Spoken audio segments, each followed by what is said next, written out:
All right. Let's see here.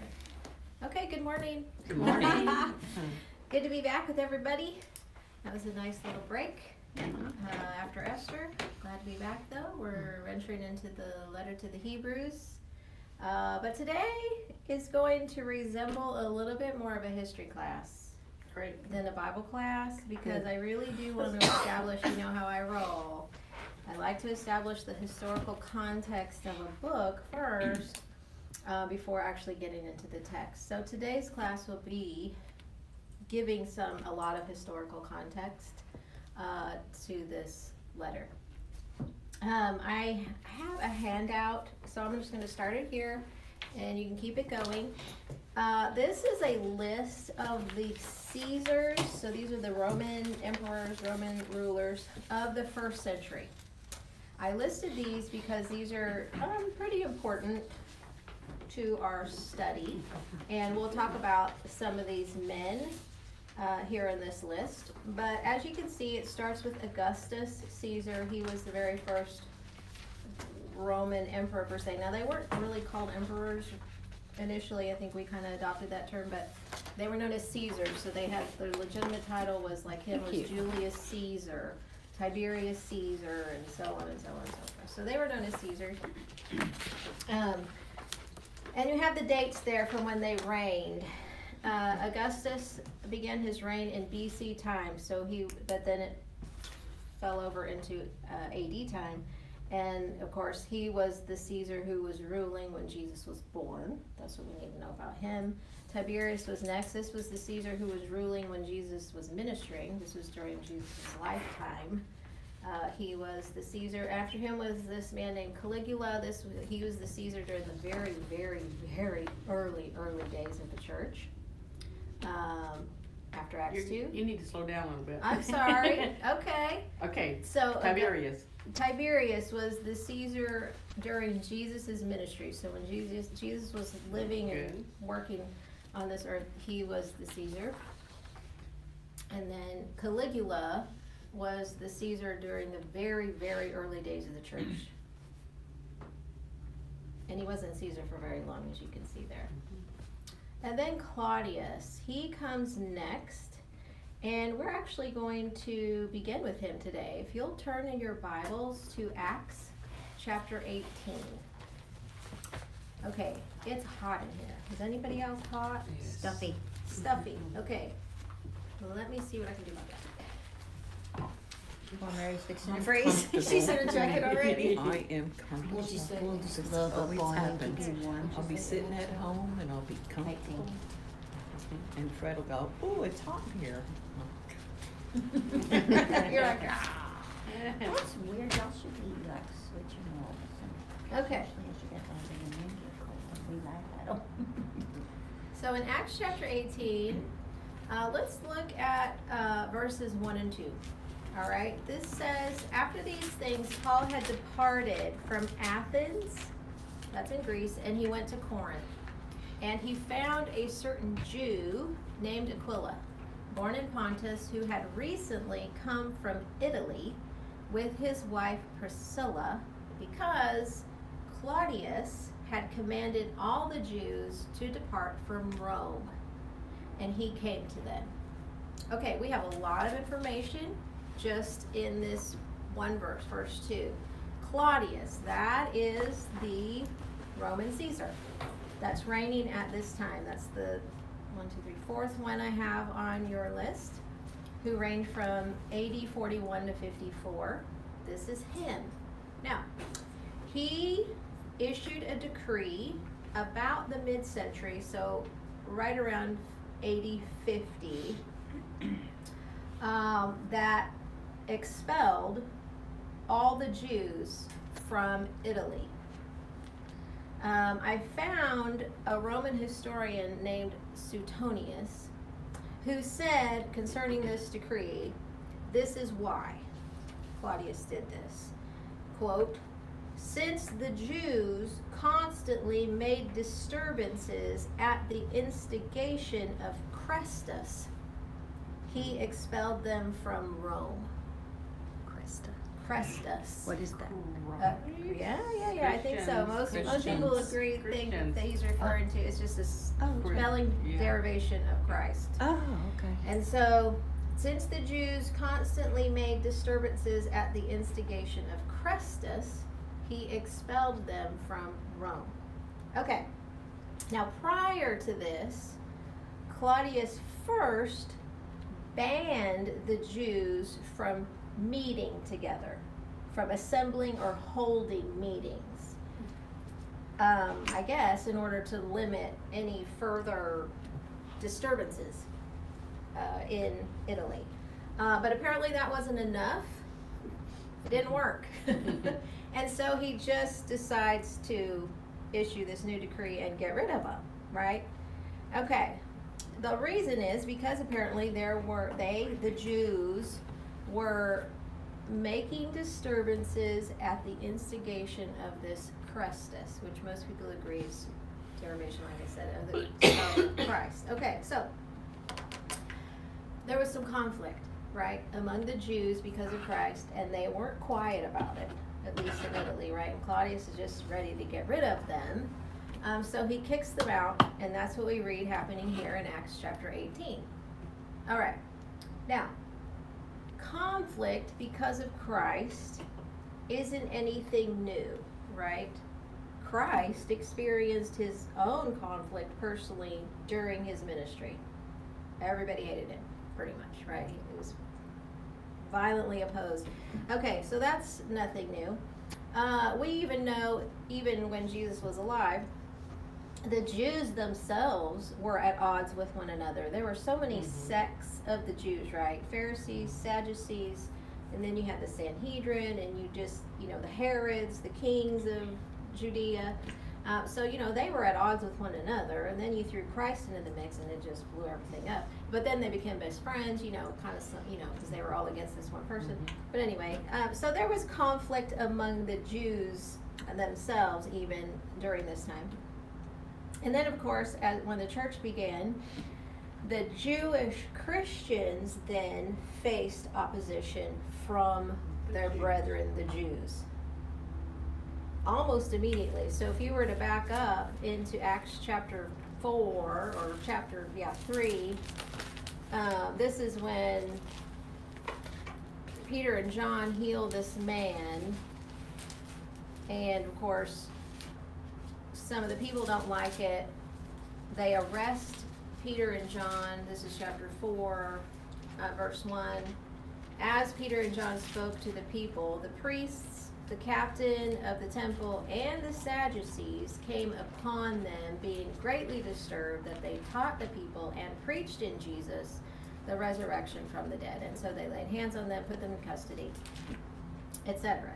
Okay, so very early on, the Jewish Christians were facing opposition by their Jewish brethren because of Christ. We could go on here in Acts chapter 5, verse 17. Here's another example. The high priest rose up, and all those who were with him, which is the sect of the Sadducees, and they were filled with indignation and laid their hands on the apostles and put them in prison. Remember that? An angel came and released them that night. Okay, but they were put in prison. And then in Acts chapter 6, you remember Stephen standing up, preaching. In chapter 7 is his sermon. And then what do they do to him at the end? Stone him. They stone him, right? So he's first martyr, right? First one, yes. Okay. Yes, the first Christian martyr. Okay, that's Acts chapter 7. And then in Acts chapter 8, it says there that at that time, a great persecution arose against the church, which was at Jerusalem. Well, who do you think was persecuting the church? Saul. Well, yes, it says Saul. He was Jewish. Remember? Yeah, the Yeah. Jews The were the Jews, ones yeah. persecuting the early church. Okay. And they were all scattered except the apostles. But verse 4, we know, of course, that therefore those who were scattered went everywhere preaching the word. Okay. So there was a great persecution by the Jews upon the Jewish Christians very early on. Acts chapter 12 is when you have the first apostle martyred. James was put to death by Herod. This is chapter 12, verses 1 and 2. Now, about that time, Herod the king stretched out his hand to harass some from the church, and then he killed James, the brother of John, with the sword. So there we have the first apostle martyr. Okay, and it just goes on and on. So we have Christ, of course, dealing with his own conflict while he was alive, and then the Jews amongst themselves were, troubled. And then the Jewish Christians, when the church began, was facing persecution by their Jewish brethren. And then do you remember, like when we go to Acts chapter 15, in the church you had Jewish Christians insisting that Gentiles must first be converted to Judaism before they can be converted to Christ, right? And this whole council comes together because this is a problem. They don't think that this is accurate, and so they have to figure all this out and settle this issue. So there's some conflict concerning Christ within the church now among Jewish Christians concerning the Gentiles and how they're supposed to become Christians. Okay, if you were to fast forward to Galatians, you remember Peter, the apostle Peter, struggled with Christ a little bit, right? He had some conflict with Christ. He struggled with being a Jewish Christian among a mixed multitude of Jewish and Gentile Christians. He was okay if he was just with the Jewish Christians by himself, or if he was just with the Gentile Christians alone. He was fine, but when he was with them together, when those two groups were together, he was withdrawing himself as if to not associate with the Gentile Christians. And that was a problem. And of course, Paul calls him on that, right? That's all in Galatians chapter 2. Paul calls him on that and says, no, that's hypocritical, that's not right, you shouldn't be doing that. And he calls him on it. Okay. And we know even today, there's still conflict among the Jews regarding Christ, right? They completely reject him as Messiah. Still today. Okay, so there's conflict because of Christ. That's not anything new. But here we have in Acts chapter 18 a decree by Caesar in order to kick out the Jews because they're just problematic here. But what's interesting for us is that what I want to bring out here is that when Claudius kicked out the Jews, he also kicked out Jewish Christians. Okay, because that's who Aquila and Priscilla were, right? Jewish Christians. Now, before I go any further, I do want to note this, what I wrote on the board before class, because this can get a little convoluted in our brains if we don't have it delineated. But in Scripture, when we're talking about, I'm going to put this in quotes, God's people, just in general. I know these are not necessarily God's people, but this is who we're dealing with in the first century. And so I've just put them out on a list so it's easier to see.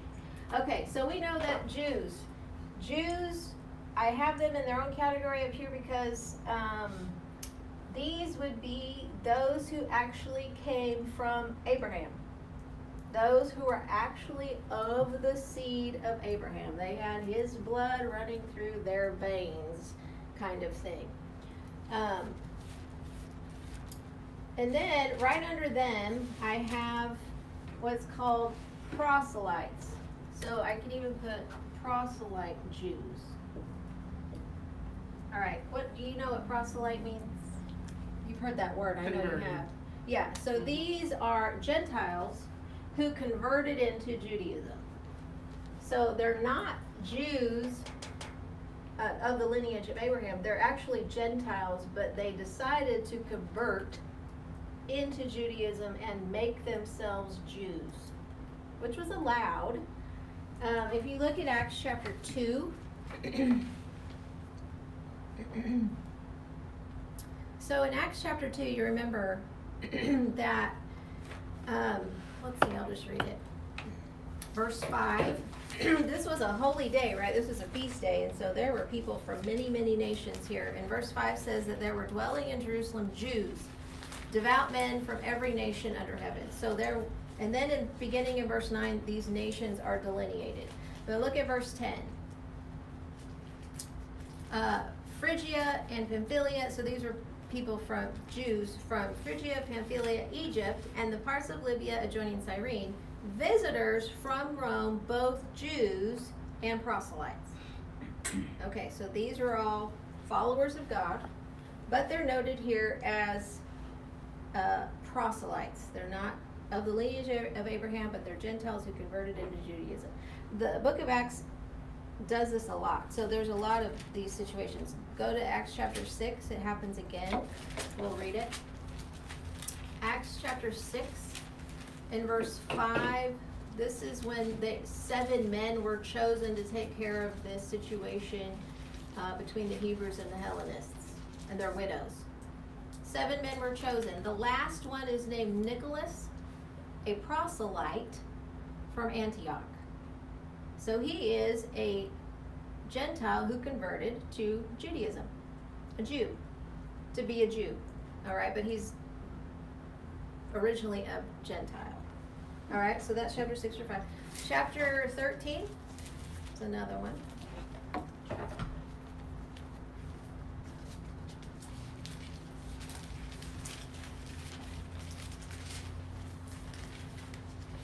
So in chapter 13, beginning in verse 13, this is Paul, and they're going through, let's see, verse 14, they came to Antioch in Pisidia, and like his habit was, he went into the synagogue on the Sabbath and sat down. They read the law. Somebody stood up and said, does anybody have anything to say? Verse 16, Paul stands up and he motions with his hand and says, men of Israel, and you who fear God, listen. Okay, so these are 2 phrases to denote these 2 groups that we're talking about. Jews, men of Israel, those who by lineage of Abraham are Jews, and then you proselytes, those you who fear God. It was just a phrase to denote that. He uses it again in, I gotta look at my notes, I don't remember, 60, verse 43. Wait, I think he uses it again. Yeah, verse 26. Men and brethren, sons of the family of Abraham, and those among you who fear God. All right, so there he's talking to the Jews who are Jews by birth because of Abraham, and then the Gentiles, those among you who fear God, but who proselyted into Judaism. And then finally, I think it's verse 43. Verse 43. Now when the congregation had broken up, many of the Jews and devout proselytes followed Paul and Barnabas, who, speaking to them, persuaded them to continue in the grace of God. Okay, so we're just noting that from Acts chapter 2, we have from Rome, anyway, Jews and proselytes. These are Gentiles who converted into Judaism, and there was a bunch of them in the book of Acts. Okay. So in the first century, we see these 2 groups. We also see Gentiles. Gentiles, of course, is everybody who is not a Jew. If you weren't a Jew, you were a Gentile. Okay. And then next, of course, after Christ, beginning in Acts chapter 2, we have now the beginning of a whole other portion of people, the Christian Jews. Jews then who begin to follow Christ, who are now converted to Christ. Okay, that's easy. And then, of course, as you can tell, we have the next one. We would have Christian proselyte Jews. These would be the Gentiles who converted to Judaism but then converted to Christ. Yeah. We see how this is working out, right? Yeah. Okay. And then, of course, lastly, if we have Gentiles, we can have Christian Gentiles, right? Gentiles who converted to Christ. Okay. I'm going to throw one other one in here. Under this could be a subcategory of individuals, and we'll talk about why this is important, but they were known as Hellenistic Jews. These were Gentile Jews, Gentiles who converted into Christianity, but Hellenistic denotes Greek, the Grecian culture, the Hellenists. That's what we read about in Acts chapter 6. So these were actually Jews, proselyte Jews, who pretty much absorbed the Greek culture. So they spoke Greek. They didn't speak Aramaic or Hebrew. They spoke Greek. They dressed like the Greeks. They, looked like they were Grecian for the most part, but they were Jewish proselytes. Does that make sense? But they were more accepting of the Greek culture because the Jews, these right here, totally opposed, right, to the Greek culture. They held on to Aramaic. They held on to Hebrew. Their base, their foundational traditions. They held on to all of those. Well, and so did the proselyte Jews. But then you have this little subsection, Hellenistic Jews. Did I put Hellenistic? Hellenist. Hellenistic? I don't know if it's Hellenist or Hellenistic. Doesn't matter. Anyway. Looks good. So if you have the Hellenist Jews here, you're going to have them here too as a subsection. So we would put under here the Christian proselyte Hellenistic Jews. Okay. It's going to be important. I wouldn't bring this up if I didn't think it was going to be important. Okay. So we can see all of these subcategories, but I think it's helpful to get those out there and delineated because of what's going on here, and we'll get into that. Okay. Any questions or anything? Could those proselytes, I always thought that too, that meant people that went in and tried to bring others to a proselyte was also someone that, well, we were accused of that once, of stealing people from one congregation to another. We were called proselytes. We were called proselytes. Using that term in our modern era. Yeah. No, I think. I mean, we were accused of that one originally, time. yeah. Some people we knew decided to come where we were at, and that congregation accused us of proselyting. It sounds like somebody just stealing the word and using it, Yeah. but I don't know, maybe, but I Converting, know. they were just saying. Yeah. I mean, they weren't I only know, Christians. we were stealing Right. their members. But you were stealing their members. We weren't stealing them. We didn't ask them to come. They just Converting showed your up. church. Yeah, that's what we were accused of. That's not what this is. Okay, Right. that's not what this is. This is true conversion into a religion, right? Now, when the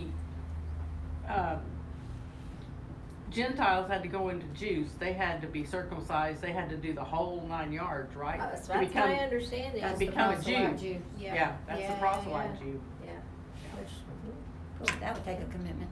yeah, if you're a male. Would like Yeah. Moses's in-laws be proselytes? I hadn't thought about it. I suppose, I know that, there's that whole situation in Exodus early on where Moses apparently didn't even circumcise. Of course, this is all very early before the law of Moses even came into effect, right? Okay, Yeah. so Yeah. there was an issue with the circumcision, right? He didn't even circumcise his sons yet, right? So he does all that.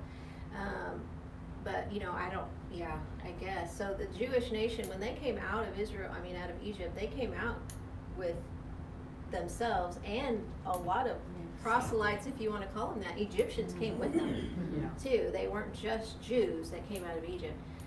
And so in that sense, I guess. Yeah, and of for some course- reason I'm thinking that his in-laws went with them, and then when he Well, yeah, 'cause circumcised his household, they would have been part of. He married, somebody who wasn't of Israel, I guess. Mhm. Now his father-in-law was a priest, so there's that. But we have other priests mentioned. Melchizedek is a priest, and things like that. But I can't remember your original question.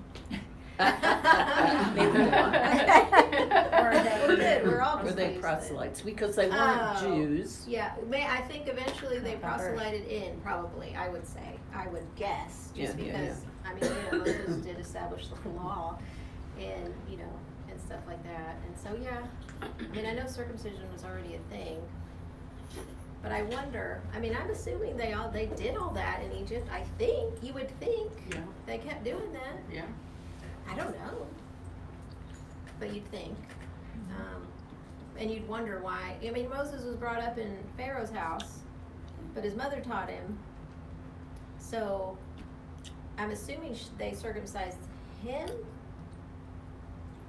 You'd think. Yeah. Before the basket. Yeah, before the basket. Yeah. And then, you know, Yeah, that's you'd how they think knew he Exactly. was a Jew and not just a baby floating along the river. Maybe. Probably. Maybe, it was a giveaway. And then you'd think he would have known to do that with his sons, but I don't know. I don't know what he was thinking. But he didn't, I guess, is all we know. I don't know anything more to say All right, about I'm it. sorry, I took us Thank down you a for- rabbit hole. Yep, distracting us. You like That's rabbit holes, okay. that's okay. Okay, so back to Claudius's decree. He kicked them out. What do we learn from this decree by Claudius? Well, I have a few things here that I think are very important. First of all, I think we learned that the Jews, of course, were at odds with Christ. They were struggling with this person in this whole situation, and they weren't quiet about it. Right? Okay. And then the second thing we learned from this decree is that up to this time, there was no distinction yet between Jew and Christian. Let that sink in there. Sink in there. We know there's a huge distinction. Okay, but let's go back. Let's try to put ourselves here in the middle of the 1st century, and especially in the minds of the Roman government. There was no distinction in their mind between Jew and Christian. Judaism and Christianity were all one and the same as far as they were concerned. And it was easy to assume that in the 1st century because Christianity sprang forth out of Judaism, didn't it? I mean, right? Christ was Jewish. Okay, so yeah, and both of those ideas, theologies or whatever, were monotheistic. They only, each one believed in one God, as opposed to the Romans who believed in a pantheon of gods, right? And then, of course, the early followers of Jesus were all initially Jewish. Okay, so it's easy for us to get why they thought that, why, especially the Roman government. It was easy to assume that all Jews were Christians and all Christians were Jews. And I think we get that from this decree by Claudius. I think we can gather that from that. Anyway, and so because there was no distinction, these commonalities between the Jews and the Christians actually protected them from Rome. Because you remember, the Jews were allowed to live, I put this in quotes, peacefully, or general peace, right? They hated one another, but they were allowed to live in Judea as long as they paid their taxes to Caesar, all right, and there were no major upheavals and things like that. And so when the Christians were associated with the Jews, naturally, they too were held under that protection. So there was they weren't looked at negatively, or at least as a major threat to Rome. Okay, so the Christians were protected by virtue of being associated with the Jews under Roman law. They were still seen as a Jewish sect and part of Judaism, and therefore no threat to Rome. What we also learned from this is that before the decree, the Italian churches were mostly made up of Jewish Christians, because that's what the church was initially, right? That's who the apostles first went to preach to. Paul, like his habit was, to go into the synagogue wherever he went in order to preach Christ. And so the first converts were Jews in Acts chapter 2. And so the church initially was primarily made up of Jewish Christians. And so in Italy too, you would have had congregations primarily made up of Jewish Christians. You can gather a lot of these things. I don't know, we don't have time to go through all of it, but in Acts chapter 20, when Paul's journey, Acts chapter 28 in Paul's journey talks about this, he's wanting to go to Rome and he preaches to the Jews there, and all of that. Give me Okay. those chapters again in Acts. 18 and 20. Oh, yeah. I mean, no, 20 and 28. 28. Sorry. And so because the churches were mostly Jewish, made up of Jewish Christians, it had a predominantly Jewish feel to it. Okay? Let that sink in just a minute. All right. But then now, after the decree, when all of the Jews and Jewish Christians leave Italy, what do you have left among the churches? You have predominantly Gentile Gentile. Christians in the churches, and now the feel is different. Now it's a predominantly Gentile feeling in the churches, if we can kind of get it. You and I can relate to that a little bit, I think, if you've traveled much around the world or even in our country. You know, you get a very southern feel in certain states in our country, but if you go to the either coast somewhere, you're gonna get a totally different feel. I remember worshiping when we were in California one time at the congregation that's in the city where I grew up. It was a totally different vibe there. So much more relaxed. Everybody was just drinking their coffee, having their snacks. Somebody was crocheting during worship. It was bizarre. Oh my It goodness. was a different feel. Where is Okay, this? in California. In California. Okay, They now were you're not surfers. gonna find that Surprise, in surprise. the Laid back. southern states, right? So that's Right. what I mean by Yeah, this it's different. predominantly Jewish feel to the church, and then now you're gonna have a predominantly Gentile feel to the Italian churches anyway. Okay, so what might this have been like though for first century Jews like Aquila and Priscilla? So let's put ourselves in their shoes for a moment, because Claudius, eventually they were allowed to go back. I don't even remember when it was after he died. I don't know if it was during his reign still or whatever, but they were allowed to go back. And so many of them did, not everybody I'm sure did, but many of them did. And so imagine, if you will, being Aquila and Priscilla, who are Jewish Christians, having to leave their home congregation, and when they left it, it was predominantly a Jewish Christian church. And then they leave, and now, have to travel around and wait, until they can go back. And then they go back to find a totally, almost different kind of home congregation, right? It isn't anything that they remember it being like, and, that kind of thing. It's a different church that's predominantly Gentile, and now it has a different feel to it. Now, they have some commonalities, of course. They're all have Christ in common and all of that, but their backgrounds now are different, and that's a stark contrast. Jewish traditional background, that's pretty weighty and heavy, right? And as opposed to and then the Gentiles had their pagan backgrounds, right? The Gentile Christians would have had their pagan backgrounds, so that's pretty different. And now the Jewish Christians who are coming back to Italy, maybe asking themselves, am I primarily Jewish or am I primarily Christian? And even just asking that would have felt very much like a Gentile thing. Right?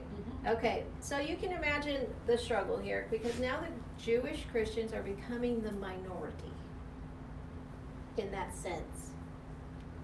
All right, are we together on that? Mm-hmm. Okay, so imagine Aquila and Priscilla, Jewish Christians, but now imagine non-Christian Jews coming back.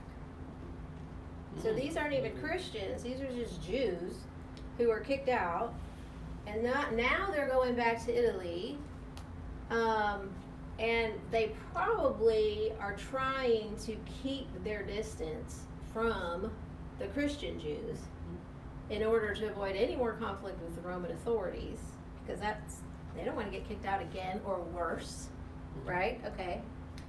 And so, furthermore, when they return, they learn that those Christian groups, those churches, are now socially dominated by Gentiles. So that's gonna make them want to not be associated with them even more, because they don't wanna have anything to do with the Gentile. I mean, it's Jew and Gentile thing. Okay. Let's see here, what else do I have? Oh, and the final thing, of course, is now because of that, you see how Christianity begins to separate from Judaism. It's now no longer moored to Judaism, and because of that, they then become unprotected. The Christians now are becoming unprotected as a group, as a sect, or as a religion in Rome, in Italy. So now I ask, was Claudius's decree a bad thing? What do you think about it? Was it good or was it bad? Sounds like it might have been a good thing, Why? because now the Christian Jews and the Gentiles are taking over, there's more of them. Okay. There's more Gentile Christians coming? Okay. Okay. What else? Anything else? You think it's good or bad? It's a hard question to throw right at you in the morning, isn't it? It is. Yeah, I don't know, it depends on who you are. If I was a Jew, I wouldn't like it. Oh, depends on who you are. Yeah, Okay. and I don't mean I wouldn't like it because they made me leave. I wouldn't like it coming back and seeing all these Gentiles Right. doing things different. This isn't how we always did. We always did Sure. things this way. Sure. And even though there's Christ, you still have your old, Yeah. Yep. we go to temple. No, you Background. don't. You go to church, Be Right. kinda like going on a long extended vacation, coming back here and finding instruments on the. Oh, well, yeah. I don't know if it's that extreme. Well, maybe Yeah. for them. Yeah. They may have thought it was, Uh-huh. Yeah, they may have That's thought it true. that was. extreme. I think this was actually a good thing. I think it was probably pretty purposeful and maybe providential of God What I was thinking at the that beginning. this decree was made, Mhm. so that now there is a distinction be made more clearly between Jew and Christian, between Judaism and Christianity, and all of this, it historically helped to move that along. Had Claudius not kicked them out, I don't know if this distinction would have been made as quickly, I guess you could say. Because if you look on your Caesar worksheet or handout there, the next emperor after Claudius was Nero. We've all heard of him. But by the time he was reigning, historically, there was a very clear distinction between Judaism and Christianity. So I can't help but think that God was working, like I said, providentially and purposefully to distinguish his new elect from his former elect, spiritual Israel from physical Israel, right? And maybe the Jews now would kind of leave the Jewish proselytes or Christian holistic Jew proselytes alone. Yeah, there's a bunch in there. Yeah. You know, maybe the Jews. Yeah, they now- wanted to definitely separate themselves Now, they're not gonna bother from their. the Christians, the right? Christian- Right. And so Christian when they Jews. did that, because they saw predominantly now Gentile Mhm. churches, Yeah. they were like, oh, we really don't want to have anything to do with that group, even if they're Jewish Christians. Right. We don't want to have anything to do with that. And so because of that, now you have them breaking away in a clear way, in a quick way, distinct way. And I think God was using this Yeah. situation to do that in order to make the two very distinct entities. And then Judaism it may be Christianity. a help to combine the Jews and the Christian Jews and the Christian Gentiles form a bigger bond. They would have to. Okay, yeah, so then when the Jews are out of Right. the picture, Where Leave did they them alone. send them? Where did they send the Jews out to? no, I'm just talking metaphorically in the Yeah. sense of they're not associating now themselves with But in Jewish the beginning, you Christians. said that Oh, they this just had to leave. decree was They, for they them had to be, they just had to And the leave Christians. Italy. And the Christians. so they could go wherever they wanted to. Oh yeah, Okay. Yeah. So like Aquila and Priscilla went to Corinth, that was a Roman colony, but it wasn't Rome per se, it wasn't Italy, you know, I don't know what you call it, but anyway. Yeah, they could go wherever. Okay. Yeah, they just had to get out Just of get Italy. out. Yeah, they just had to get out of Yeah. Italy. Yeah, and they did. So, like I said, historically, by the time of Nero, which is the next Caesar after Claudius, there was a very clear distinction between Judaism and Christianity, between Jews and Christians, as far as it concerned the Roman government. Okay, now prior to Claudius, prior to Nero, they were, remember, like I said, the Jews and the Christians were still seen as one group and were held under protection of, you know, by Rome because of that. Okay. So now, speaking of Nero, and we're gonna get to the bottom of this, is why how this all plays in Hebrews. We're gonna get there. Okay, but I do want to say some things about Nero because Nero, as you see on your paper, he reigned from AD 54 to 68. Now, I'm not going to get into the very details of this just right now, but most people believe that the book of Hebrews was written in the 60s. Now, I tend to believe it was written in the earlier, maybe the mid-60s. Some believe it was written in the late 60s. Doesn't matter. It was written in the 60s more than likely. Okay, and so this is during Nero's reign. And so this is the Caesar that we're dealing with in the book of Hebrews. And I want to just bring out some things about him. Apparently, he was a very pleasure-driven, crazy, and cruel man. He began ruling at the age of 17 after his mother convinced Claudius to make her son ruler instead of his own son. All right, so, and it worked because, and she guaranteed it by murdering Claudius. Okay. It gets better. Okay, it gets better. Okay, so he's reigning and begins reigning at a very young age.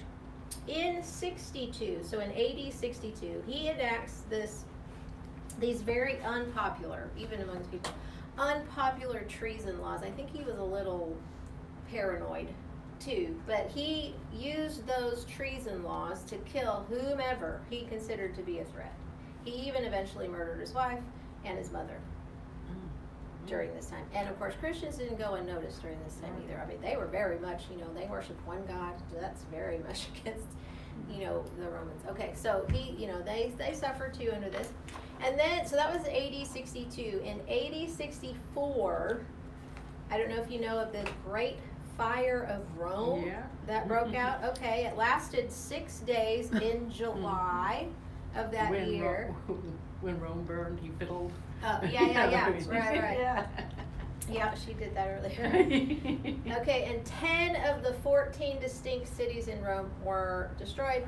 Hundreds died, thousands were left, you know, homeless, and looters ravaged the city. It was a really big mess. And of course, Nero blamed The the Christians. Christians, right? He used them as scapegoats. A lot of people think he probably actually started the fire because he wanted this really great palace and he needed space to build his really beautiful big palace. So, you know, a lot of people think he probably started it and then used the Christians as scapegoats. Okay, so the Christians then were not only convicted of arson, they were hunted out and then convicted of arson, but they were also accused of this hatred of the human race, quote unquote. Hatred of the human race. And the punishment was death. So, you know, he's just making up stuff here, right? Okay. But because he was crazy. Okay, so, but Nero wanted to show that he was a man of the people, so he made their executions a public spectacle. Their death was made into a sport. I have one quote here, dressed in animal, I won't read that, okay. They were hung on poles a lot, drenched in tar, lit up at night, right, set on fire, etc. According to Tacitus, who was a historian, he said that Christians, he didn't think that Christians were responsible for the Great Fire of Rome, but they were viewed with high suspicion as a group with, quote, degraded and shameful practices. I think he said this because, you know, the Christians were accused of incest, of marrying their brothers and their sisters. You know, because we are, you know, brothers Christian and sisters in the brothers. Lord. And, you know, we marry one another. And so, you get how come, okay, Yeah. so, Yeah. things like that. So Tacitus even says they were viewed as having these degrading and shameful practices. They were viewed as holding on to a foreign and deadly superstition, and they also had antisocial tendencies. Yeah. Okay. Either way. Yeah. You can make anything good sound bad, right? Mhm. That's this kind of thing we're looking at. Well, shortly after the fire, the hunt for Rome's Christians then began, and so then Tacitus wrote this. First, Nero had those who admitted to being Christians arrested, and then on their statements, a large group of others were condemned. And so he'd arrest the Christians, interrogate them, and then go hunt down the other ones that they named. Okay. And Tacitus also wrote this. This is a long quote, bear with me, but I think it gives the fullest idea of Nero here. Tacitus wrote, "Besides being put to death, the Christians were made to serve as objects of amusement. They were clad in the hides of beasts and torn to death by dogs. Others were crucified, others set on fire to serve to illuminate the night when daylight failed. Nero had thrown open his grounds for the display and was putting on a show in the circus, where he mingled with the people in the dress of a charioteer or drove about in his chariot. All this gave rise to a feeling of pity, even towards men whose guilt merited the most exemplary punishment, for it was felt that they were being destroyed not for the public good, but to gratify the cruelty of an individual." So even Tacitus, he was born during this time period, but of course was an adult later. That was the vibe he felt. That this wasn't just to destroy people for the good of the humanity, but that it was to satisfy the cruelty of this one man. Okay, Paul and Peter were martyred during Nero's reign. And Nero, of course, eventually in 68 committed suicide, apparently due to the unrest in his empire. So he killed himself and got rid of that. Okay. I wanted to bring him up because this is, like I said, this is where we're getting to it. What does all of this that we talked about have to do with the letter to the Hebrews? Well, like I said, most people believe, and we'll get into this next time, but that this letter was written in the 60s. This was during Nero's reign. So this is what the Christians, at least in Rome, were facing when they returned after they were kicked out. Okay, the Jewish Christians. Uh-oh. The dog. There's a dog in here? There was a little dog. Oh. Okay.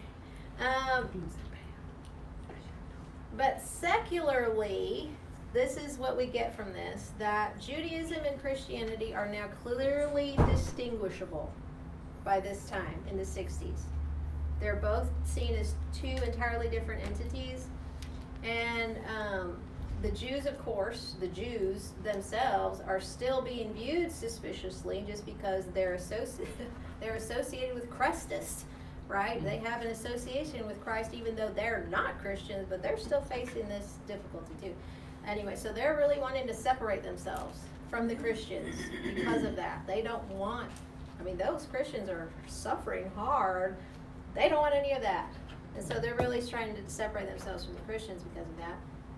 And so the writer of the book of Hebrews, he himself further develops and delineates the distinctions between Judaism and Christianity in his letter. Okay? And of course he's making the point that Christ is better, is superior. Christianity is superior. Okay, so that's secularly. Now in the church though, what does this have to do with the letter to the Hebrews? In the church, the Jew and Gentile Christians are now more distinct than ever. The Gentile Christians are dominating the Italian churches, and so now they stand separate and distinct from Judaism. This is helping to contribute to that. And so the Jewish Christians now are finding themselves having to let go of their cultural moorings, right? And be in the minority among these Gentile Christians. That's a tough situation. I mean, you can imagine having to let go of your Jewish traditions, everything you've known your whole life, something that has been solid that God Himself put into place years and years ago, right? It'd be hard. Yeah, that would be hard. And so they find themselves in that position, and now whether they were Jew, the Christians are Jew or Gentile, they're both viewed suspiciously and are facing persecution as a result, just because now they're associating themselves with Christ, and so that's not, Nero doesn't like that. And so the writer of the book of Hebrews appeals to the Christians to stay the course. Don't depart. Don't shrink away. Keep going.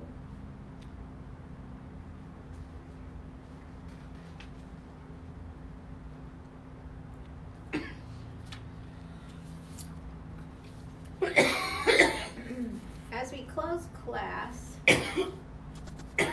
I do want to some things to think about. I'm going to throw some verses out here in just a second. I really would like you to write them down because I do want you to look at them this week.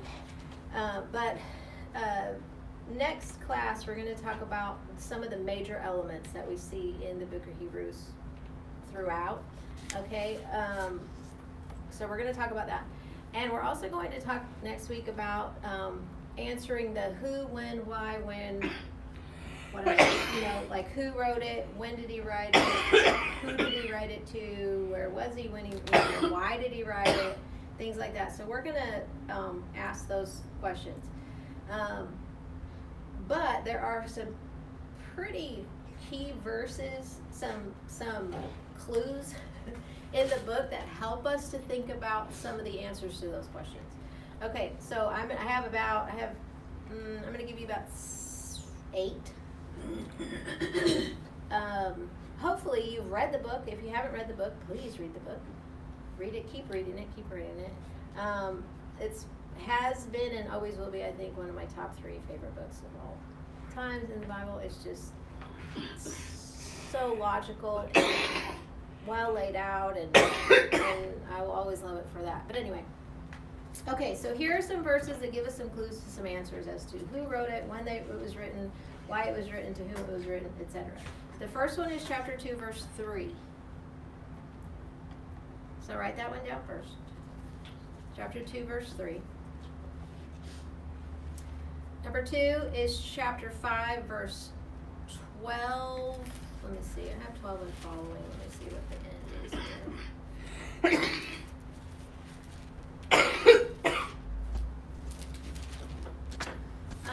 Probably 12 through 14, I guess. It goes into chapter 6, but 12 through 14 is pretty good. Chapter 6, verse 10. That would be the third one. The fourth one would be chapter 10, verses 32 and 34.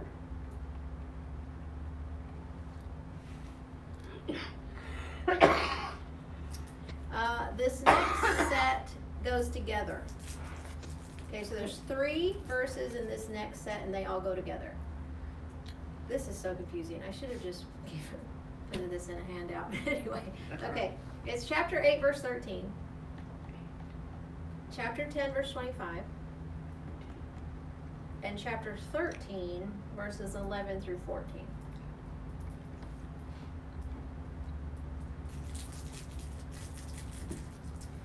The next one, this would be number 6, is chapter 13, verses 19 and 23.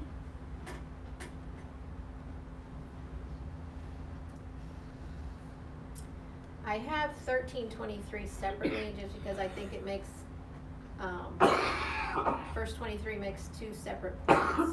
But 13:23 is a key verse there. Before you read that, so it's okay. And then 13:24. That's another key to understanding the book, or learning about who wrote it, why they wrote it, who they wrote it to.